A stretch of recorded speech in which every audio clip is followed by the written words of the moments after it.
We're going to continue our lesson on inventory. Just to recap, inventory is a very major asset for a company.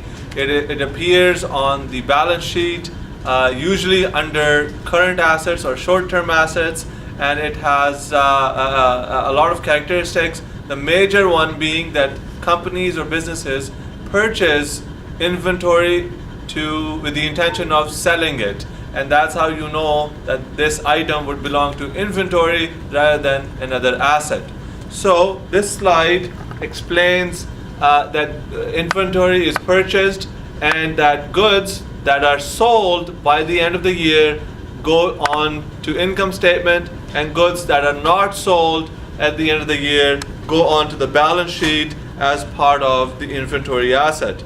Those goods that are sold, when they appear in the income statement, they appear under the cost of goods sold account. To ensure that everyone understands that these are goods that have been sold. So, just again to recap from last lesson, on the income statement, now we've added a gross profit section, a section of cost of goods sold, which means that in the past, the formula sales or revenue minus expenses would be net income. So now it's revenue minus cost of goods sold, which equals gross profit. And now gross profit minus expenses equals net income. There are several types of inventory systems. The two predominant ones are perpetual and periodic. Perpetual inventory system is where all the inventories are updated after every sale of a product, which is also called just-in-time inventory. Walmart has pioneered this system with a lot of technology, and they're famous for it, for the use of it.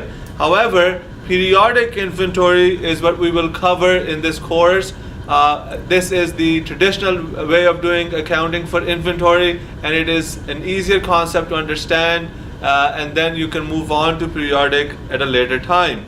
Perpetual at a later time. So periodic inventory means that we will only record inventory at the end of the fiscal period, and that means that during the period, inventory is misstated by a bit, but that's okay, because this is how you learn to record and understand the accounting behind inventory.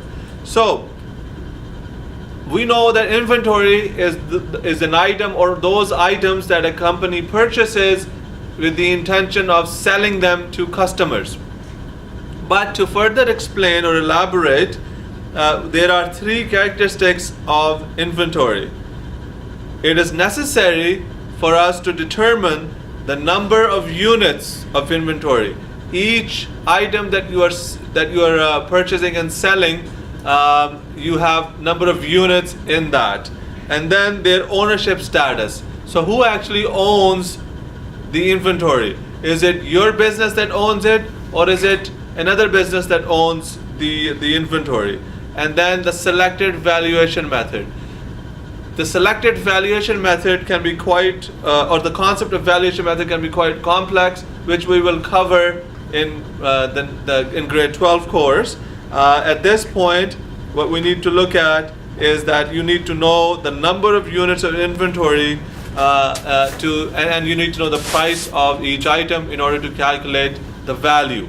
So inventory is usually done at the end of the year by a physical count, which means that the business owner or an employee of a business physically counts how much inventory they have left at the end of the year in order to determine how much they have sold. Because if they know how much they have purchased and they know how much they have left over at the end of the year, then you can easily determine how much you have sold during the year. The inventory cycle is quite well laid out. You can see in this slide, inventory is generally sold fairly quickly, as we all know, because you buy things and then you sell them on a regular basis. Inventory moves in and out of the business. That's because of the nature of inventory. So if you own a furniture store, you would purchase furniture and then try to resell it pretty quickly. And that's how the inventory cycle is carried out in a furniture store. So there are 4 items described in this concept of inventory cycle. There is inventory at the beginning of the fiscal period. There is inventory that is sold out of the business, which means moving out. And then there's inventory that is purchased, which means moves into the business. And then there is inventory at the end of the fiscal year. So it's very logically laid out. If you go to the next slide, you'll see that this is given in number of units and dollars, meaning worth, value of the inventory. So you can see that at beginning inventory, there are 100 units, which means that for this example, they are worth $1,000 altogether. Purchases during the year, you have made 300 units, which means $3,000. So that means that with the beginning $1,000, the purchases $3,000, there's a total of $4,000 inventory or goods available for sale during the year. How much did you sell? In this example, they sold 310 units, which means $3,100 worth of units.